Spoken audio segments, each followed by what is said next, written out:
The storm had begun to roll in, heavy clouds gathering over the Arizona territory as night settled over the small, isolated homestead. Jacob Hess, a German immigrant carpenter in his late 30s, sat alone in his cabin, lost in thought. His life had been quiet for the past few years since the fever had claimed his wife, Anna, and daughter, Margarethe. Their memories lingered in the shadows, in the spaces where they used to laugh, where their voices once filled the house. But those days were gone now, leaving only silence. Jacob had sworn never to let anyone close again, not after the loss, not after the pain. He had built his life to be as solitary as the land he had come to know so well. Outside, the wind howled, a storm brewing on the horizon. Jacob glanced through the window, the shadows of night swallowing the landscape as the storm gathered strength. He was just about to lock the door and settle in for the night when there came a knock, faint but desperate. Jacob frowned, unsure if he'd heard it at first. Another knock followed, louder this time. His instincts told him to ignore it, to let whoever it was face the storm on their own, but something tugged at him. He grabbed his lantern and opened the door. Standing on the other side was an elderly woman, her face drawn and desperate. Her gray hair was wild from the wind, and her clothes were torn, dirt-smeared, and soaked through. Behind her were two small girls, clutching each other in the darkness, their faces pale with fear. The woman's voice cracked as she spoke, her words rushed. "Help us," she whispered, her hands trembling. "My daughter, she's bleeding. We have nowhere else to go." Jacob's heart skipped a beat. He took a step back, unsure of what to do. His mind told him to turn her away, but the sight of the terrified children pulled at him. Before he could say anything, the woman's voice broke again. "She's dying out there. Please, we need help." Jacob looked past the woman and saw a figure collapsed on the ground, barely visible in the dim light. His eyes widened. A young woman, her face pale and twisted in pain, lay motionless in the dirt. The woman, who had introduced herself as Martha, explained in hurried, breathless words that her daughter Elena had been shot. The bullet wound had become infected, and now, with no place else to turn, they were asking for shelter. They had nowhere else to go, nowhere to run. Jacob hesitated. He wanted to turn away, to keep his distance, to protect the little piece he had left. But as he looked at the pleading faces before him, something inside him shifted. He stepped aside, silently inviting them in. "I can't let her die out there," he muttered, almost to himself. Martha led the two girls inside, keeping them close, while Jacob knelt beside Elena, his hands shaking as he gently lifted her. He could feel the heat of her fever, the fragility of her body, but there was no time to waste. He carried her into the cabin, laying her down on the table and doing his best to stop the bleeding. Elena's eyes fluttered open briefly, her voice barely a whisper. "He'll find us," she murmured, her words ragged. "Don't let him take the girls. He'll kill us all." Jacob froze, his hands hovering over her. Who was this man she spoke of? Who could be hunting them? But before he could ask, Elena's eyes closed again, and she slipped into unconsciousness. Jacob looked at Martha, who stood silently in the corner, her expression grim. "We can stay for 3 days," she said softly. "Please, just 3 days of shelter. That's all we need." Jacob's heart ached with uncertainty, but he nodded. His life had already been turned upside down once by loss. He wasn't about to let these strangers face a worse fate. The storm outside was raging now, the wind howling against the walls of the cabin as Jacob settled the family by the fire. He retreated to the barn for the night, needing space to think. As the storm intensified, he couldn't help but watch the faint silhouettes of Martha and the children through the window. The warmth of their presence felt strange, like a life he had once known but lost, now returned in a different form. For the first time in a long while, Jacob felt something stir inside him. Hope, maybe, but also dread. He had opened his door to strangers, and in doing so, He had opened it to a past he hadn't expected to revisit. Just as Jacob was about to settle down, Elena's scream pierced the silence. "Charles, no. Please, not the children." Jacob froze. His heart raced as the echoes of Elena's words hung in the air. Who was Charles? And what had he done? The storm raged on for 3 days, trapping Jacob and the family inside the cabin. During that time, life settled into an uneasy routine. Jacob watched from the shadows as Martha took charge, cooking and managing the household with quiet efficiency, while the girls kept to themselves, Lily helping where she could and Rose silent, her wide eyes always scanning the horizon. Elena lay fevered, her body weak from the infection, but there was a sense of urgency in the air, an unspoken tension that clung to every movement. Despite the danger, the house was oddly warm, filled with the sound of everyday life. But there was always that whisper of fear, the knowledge that someone was out there, looking for them. By the third day, Elena's fever finally broke, and she awoke, disoriented and weak, asking for her daughters. Jacob and Martha exchanged looks before Jacob gently helped her sit up. Her eyes were cloudy with pain, but the moment she saw the girls, there was a flicker of relief. "Where are we?" she whispered. "What happened?" Jacob explained in brief that they were safe, but there was no time for comfort. When Elena asked what they were running from, her voice was tight with suppressed fear. It took little coaxing to get the full story. Elena revealed that her husband, Charles Brennan, had been hunting them for days. He was a violent man, a man with power and influence, who had been chasing them ever since she had fled their home. "He always comes for us," she said quietly, her eyes hollow. She admitted that her marriage to Brennan had started out with love, but had quickly descended into abuse. Brennan had been charming at first, but the charm faded once she was pregnant. The beatings started soon after their first child was born, and it only got worse with each subsequent pregnancy. Elena's voice quivered as she described the final straw, when Brennan had struck Lily, their young daughter. That was the moment she had decided to leave. They had escaped during the night, but Brennan had always found them before. The law, Elena confessed, wouldn't help her. A wife was considered her husband's property in the eyes of the law. They were heading for Santa Fe, where they thought they might find refuge. But they had no money, and Elena's weakened state made the journey impossible.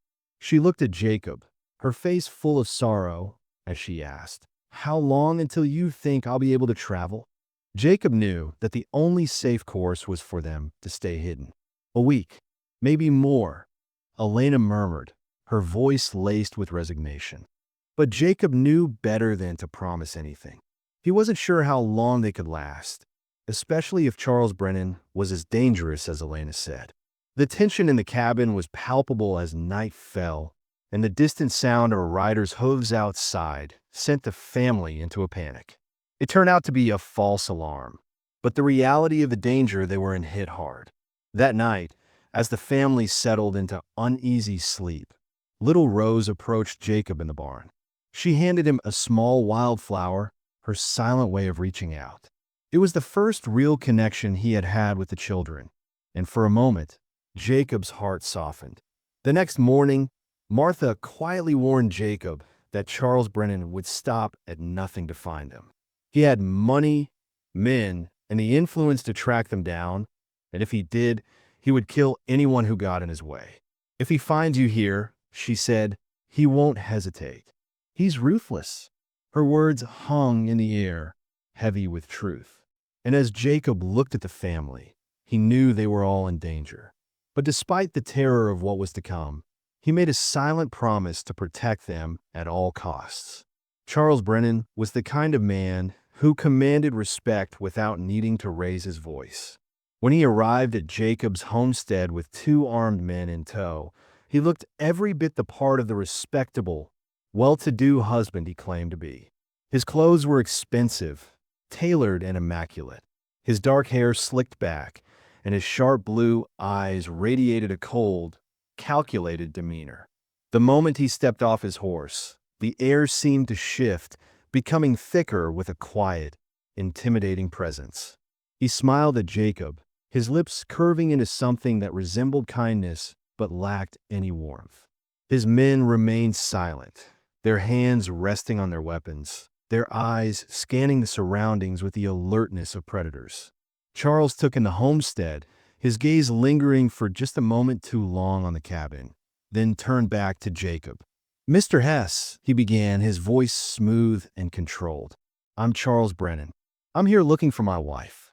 Jacob stood frozen in place, trying not to show the hesitation that rose in his chest. He had heard of Brennan, of course. He was a man who controlled much of the territory, a man whose wealth and influence stretched far beyond the borders of Arizona. Jacob had heard rumors of how his charm had once ensnared Elena, how his temper had turned dark and violent, and how his reach was vast enough to protect him from any law that would dare defy him.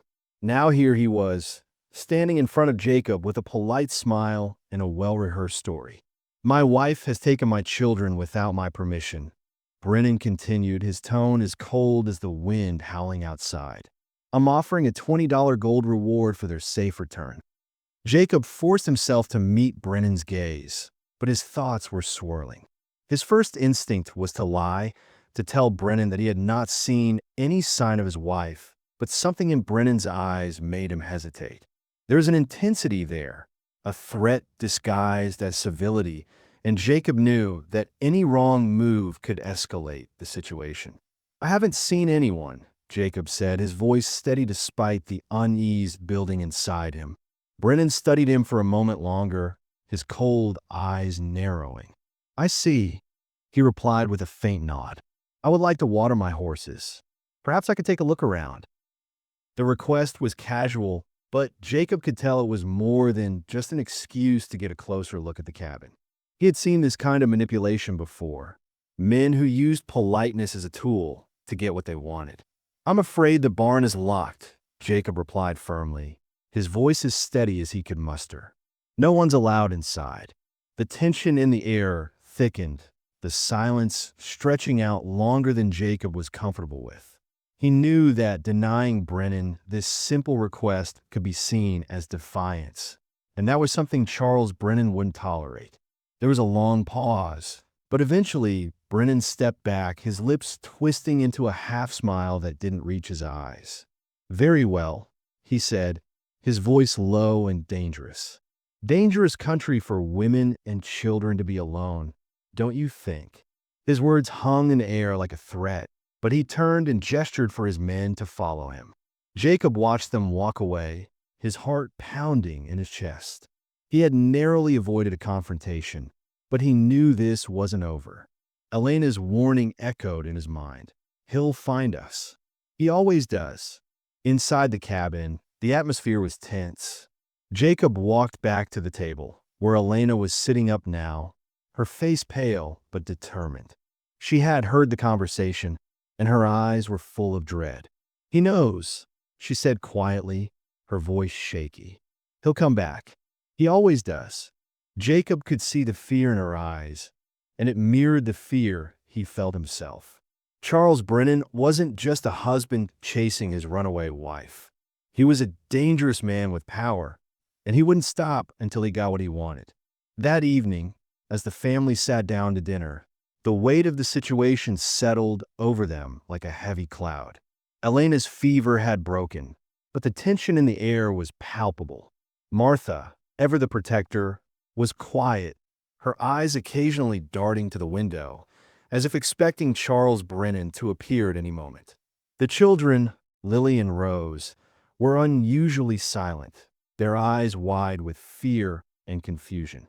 Jacob knew they were just children, but there was wisdom in those young faces, wisdom born of hardship, a wisdom that came too soon.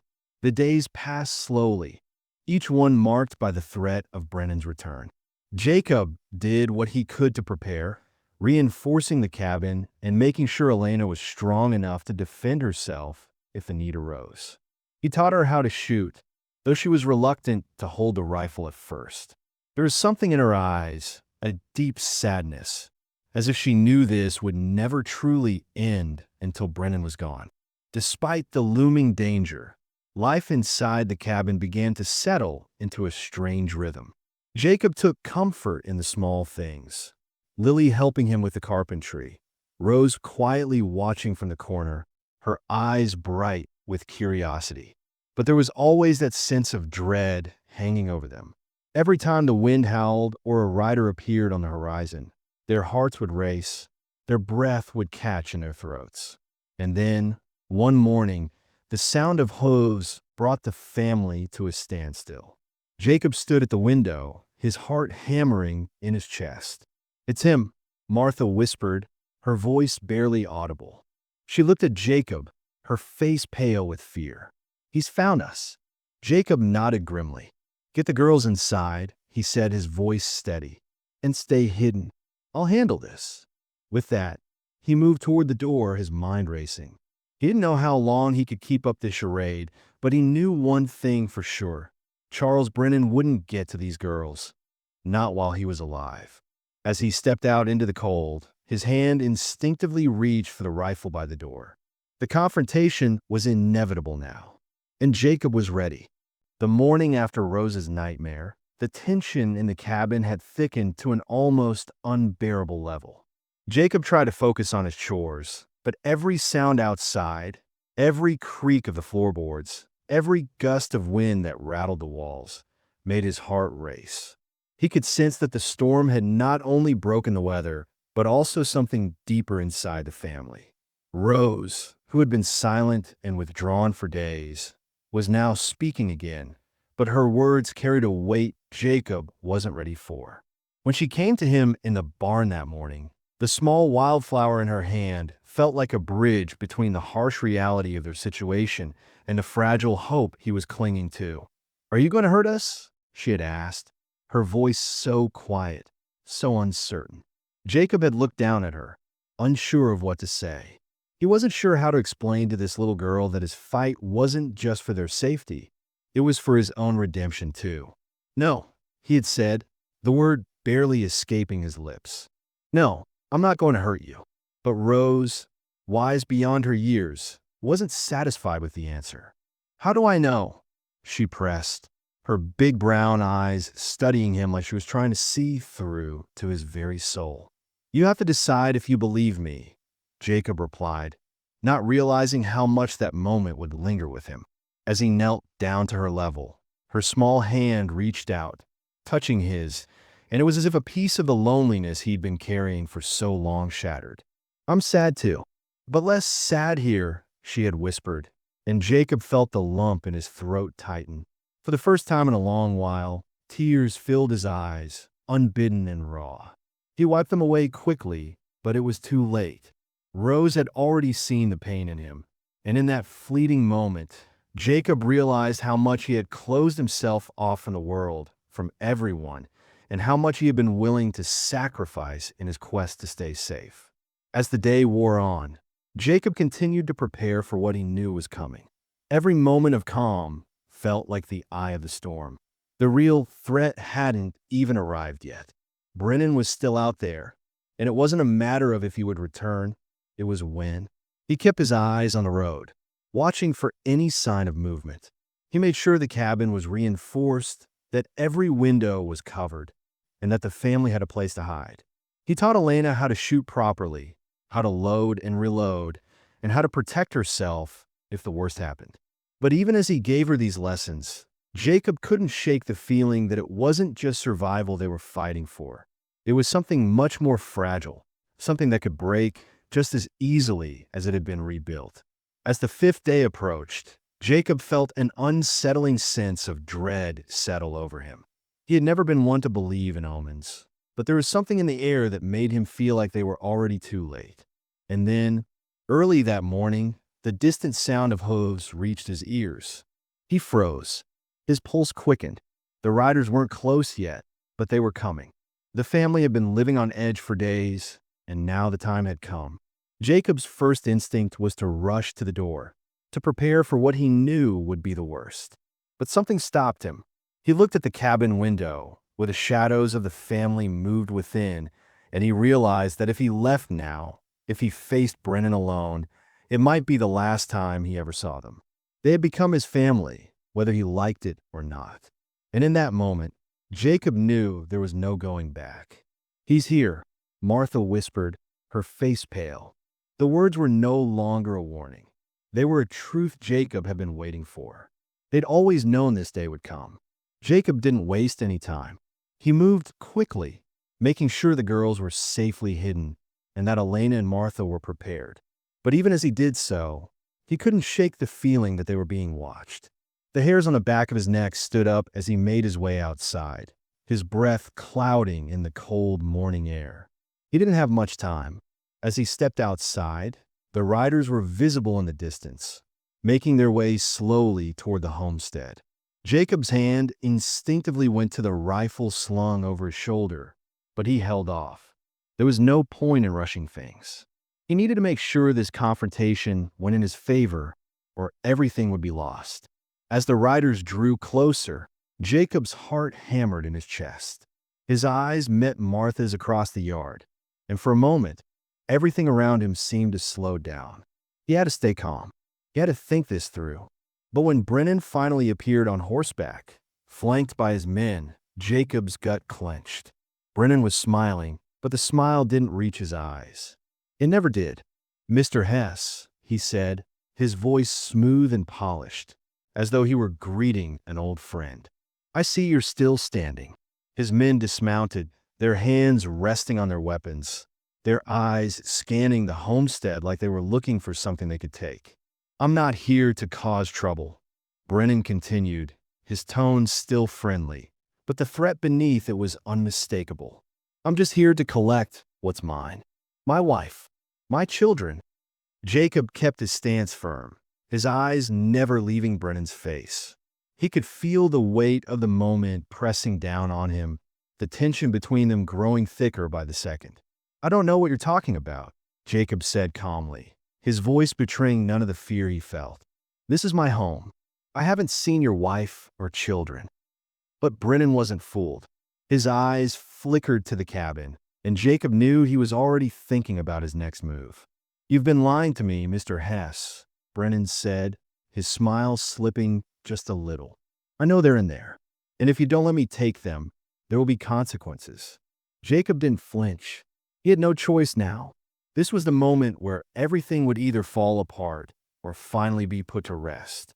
"You're not taking them," Jacob said firmly, stepping forward, his hand resting on a rifle at his side.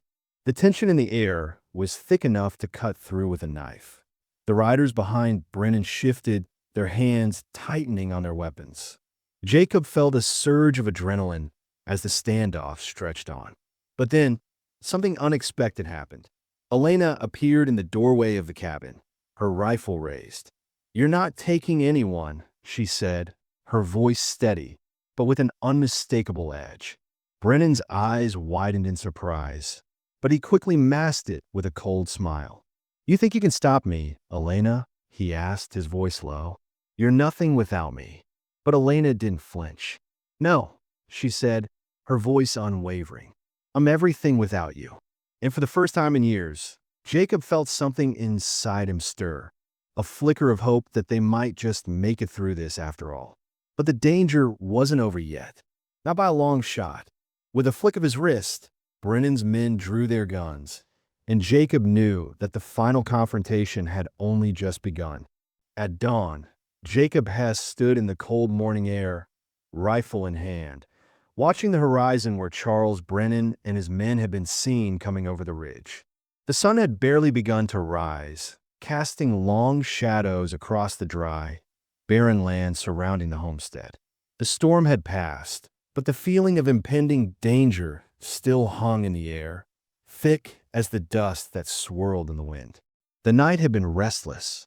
The constant feeling that something was about to happen had kept Jacob awake, pacing the cabin, running through every possible outcome in his mind. He knew this day was coming, but the reality of it felt different than he had expected.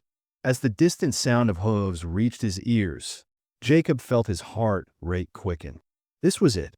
He had prepared for this moment. Reinforced the cabin, hidden the women and children, and even made arrangements with his neighbor, Daniels, to hide them if necessary. But even with all the planning, Jacob knew this moment would be different. This would be a fight for everything he had. The family, the safety he had promised them, and the chance at redemption for a man who had lost everything. He turned and glanced back toward the cabin, his eyes meeting those of Martha, who stood at the window, watching the riders approach. She nodded silently, and Jacob could see the fear in her eyes. It wasn't just for her own safety. It was for Elena and the girls, and for Jacob himself. She had grown to trust him, to rely on him, and now he had to live up to that trust.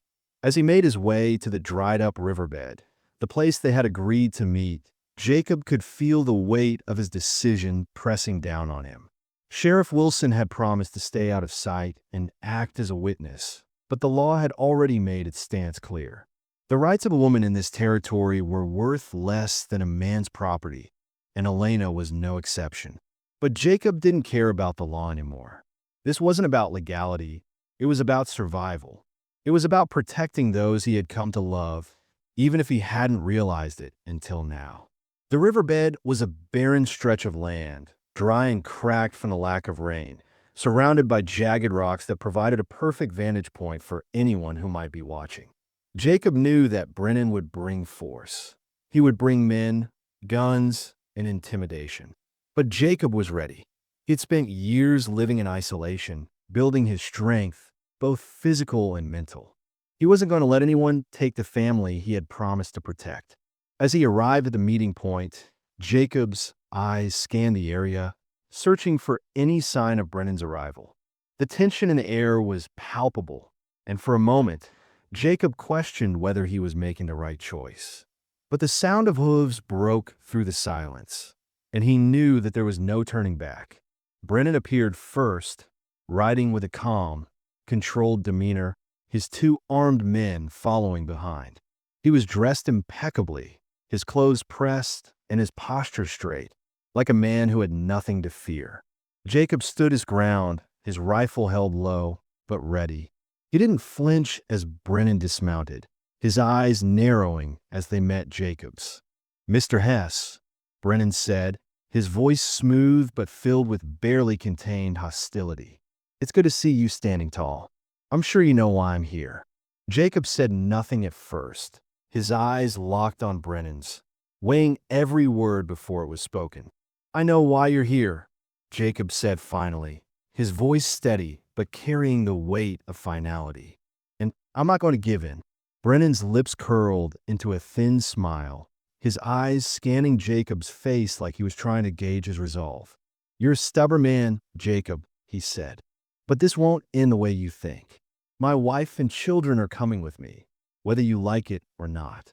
Jacob felt his blood boil at the mention of his family, and though his grip on the rifle tightened, he kept his voice calm.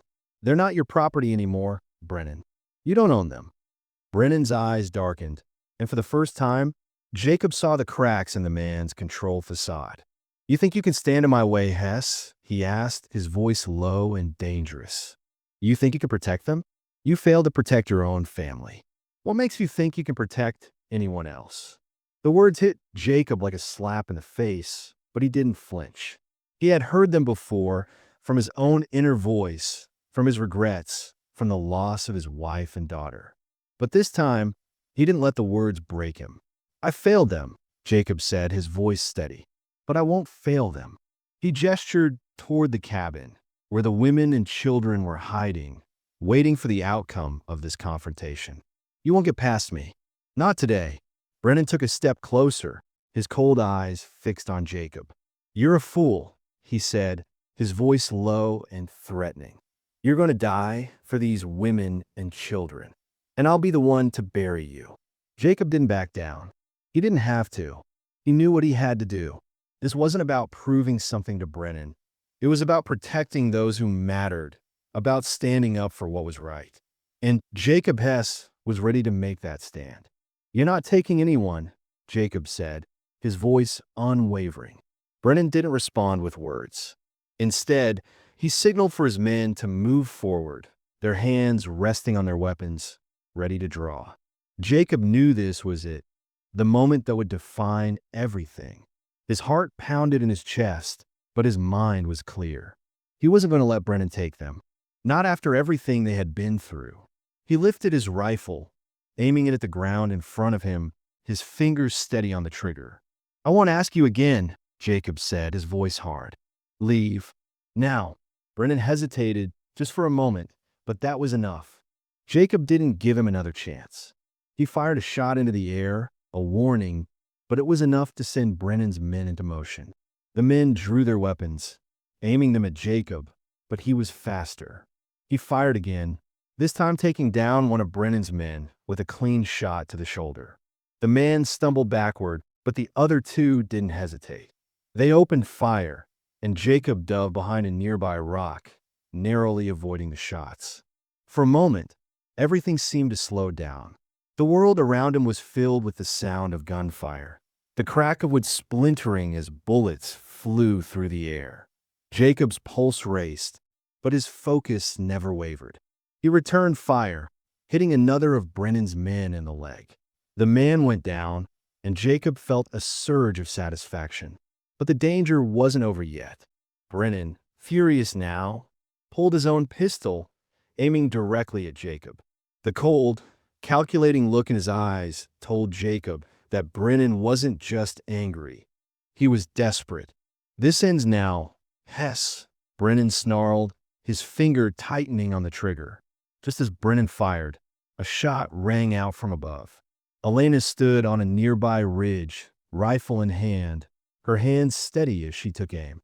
Jacob saw the flash of a shot and then heard the crack of a bullet hitting Brennan's hand, knocking the gun from his grip. Brennan cursed, stumbling backward in pain, but it was too late. The tables had turned. With the help of Elena and the lawman who had secretly aligned himself with Jacob, Brennan and his men were finally outgunned. Brennan was arrested, his future uncertain, his power finally brought to an end. Jacob's heart was still racing, but the fight was over. Elena lowered her rifle, her face pale, but filled with something else now. Relief. She had saved them. She had saved him. As Brennan was dragged away, cursing and struggling, Jacob turned to the women and children who had begun to emerge from their hiding places. The threat was over, but the journey wasn't finished. Jacob walked back toward the cabin, the weight of the moment heavy on his shoulders. He had kept his promise, and now he had a future to build, a future with them. The family he had thought he lost was now the family he would protect, no matter what. 2 weeks had passed since the confrontation with Charles Brennan, and though the dust had settled, the weight of what had transpired still clung to the air. The morning sun glinted off the snow-dusted peaks in the distance, casting a golden light over the homestead. For the first time since Jacob had opened his door to the desperate woman and her children, there was a sense of peace. It wasn't perfect, but it was something to hold on to. The family had grown closer, stronger, as the days passed. Elena had healed from her wounds, though the emotional scars left by years of abuse ran deep. There were moments when her eyes would darken with memories, and Jacob would catch a glimpse of the pain she carried with her. But there was also something else, something new, that he saw in her now. It was the spark of hope, of determination to build a life for her daughters that wasn't dictated by fear. For the first time in years, Elena smiled more than she cried. The weight of the past had not disappeared, but it no longer held her captive. She was learning to live again. The court ruling came swiftly, and Elena had been granted custody of her daughters, a rare victory in a land where women had little say in their own fates. Brennan had been sentenced to 2 years in a territorial prison, though Jacob knew that wasn't the end of the story. There would be other battles to fight, battles for survival, for a place in the world where they could live without fear. But for now, they had won something that mattered more than anything. They were free. However, freedom was not as simple as it sounded. Elena's victory in the courtroom was bittersweet. While the judge had granted her custody of her daughters, she still had nothing. Brennan had ensured she left with nothing more than the clothes on her back. The land she had once called home had been taken from her, along with every other possession she had fought to hold on to. And so, she was still dependent on Jacob, a situation that created an awkward tension in the cabin. Though Jacob had promised to protect them, and he meant every word, Elena couldn't help but feel a sense of shame in relying on him so completely. She had grown accustomed to taking care of herself, even when the odds were stacked against her, and now she felt like she was back at the mercy of a man's kindness. Jacob understood, though. He saw the hesitation in her eyes when she reached for something in the cupboard or when she asked for help. It was a quiet, invisible battle she fought every day, one that Jacob could only understand by listening to her silences and watching her movements. He wished he could offer her more, but he had his own battle to fight, the battle of reconciling the man he had become with the man he wanted to be. He knew the future they faced together would not be easy, but for the first time in years, he could see a way forward. It was tentative, fragile, but it was there. One morning, as the sun filtered through the trees, Jacob and Elena stood together at the edge of the creek, the water flowing peacefully beside them. The moment felt like a pause, like they were holding their breath before the next chapter of their lives began. Jacob knew it was time to have the conversation that had been lingering between them, unsaid but understood. He turned to Elena, his heart heavy with the weight of the words he needed to speak. "I know this isn't easy," he said, his voice rough from years of silence. "I know you're not used to depending on anyone, especially not a stranger like me." Elena looked at him, her expression unreadable. She nodded slowly, as if she understood exactly what he was trying to say. "It's not that I don't appreciate everything you've done," she said quietly. "It's just that I've been on my own for so long, Jacob. I don't know how to be vulnerable." The word hung between them, a quiet truth neither of them had dared to say aloud. Jacob reached for her hand, his touch warm and reassuring. "You don't have to be alone anymore," he said, his voice gentle. "You don't have to carry it all by yourself. I'm here, and I'm not going anywhere." Elena looked at him, her eyes searching his face as if she were looking for something she wasn't sure existed. And in that moment, Jacob saw the quiet hope in her eyes, the same hope that had sparked in him when he first opened the door to Martha and her daughters. It was a hope that had been buried under years of pain, but now it was slowly beginning to emerge. "I know," Elena whispered, "but what happens now? What happens after all this? How do we move forward?" Jacob's heart ached at the question. He had no easy answer. No one did. They were both still healing from the wounds of the past, still learning how to trust, how to rebuild what had been broken. But there was one thing he knew for certain. He wasn't going to let go of what they had now. Whatever happened, they would face it together. "We take it one day at a time," Jacob said, his voice steady. "We build something new, something stronger." And as Elena smiled, just a little, Jacob felt a weight lift from his chest. The road ahead was still uncertain, but it no longer felt impossible. That afternoon, Jacob and Elena sat down to talk about the future, their voices low and steady as they discussed what came next. Jacob knew that it wouldn't be easy. There would be challenges ahead, struggles that would test them both. But for the first time, the future didn't seem so daunting. They weren't alone anymore. And together, they would figure out what it meant to build a real life, after all the years of loss and pain. Over the next few weeks, the homestead began to take on a new life of its own. The cabin, once cold and empty, was now filled with laughter and the bustle of daily life. Jacob worked alongside Elena and the girls, teaching Lily how to carve wood and Rose how to gather wildflowers. They worked the land together, planting seeds for the future, both literally and metaphorically. It wasn't easy, but it was a start. And as winter began to give way to the early signs of spring, Jacob realized that he had something he had never thought he would have again: a family. A real family. One that had been built through the strength of their love and their will to survive. 6 months later, the homestead was thriving. Jacob had repaired the barn, and they had expanded the garden. Elena had started making quilts for the cold winter months, and Lily had her own little workbench where she practiced carving figures out of wood. Rose was singing again, her voice clear and strong, and Martha was finally at peace, sitting by the fire with a contented smile on her face. The family had come together, slowly but surely, and in that time, Jacob had become more than just their protector. He had become a father figure to the girls, a husband to Elena, and a part of something he had long since given up on. It was a small victory in a world that had given him little to hold on to, but it was enough. One evening, as the sun set behind the hills, Jacob sat on the porch, his arm around Elena, as the girls played in the yard. It was a quiet, peaceful moment, one that Jacob had dreamed of but never thought would come true. Elena leaned her head against his shoulder, her hair soft in the fading light. "Do you ever wonder what would have happened if you hadn't opened that door that night?" she asked, her voice barely above a whisper. Jacob smiled, the warmth of the moment filling him. "I don't wonder," he said quietly. "I'm just glad I did." As they sat together, watching the girls play, Jacob felt a sense of peace settle over him.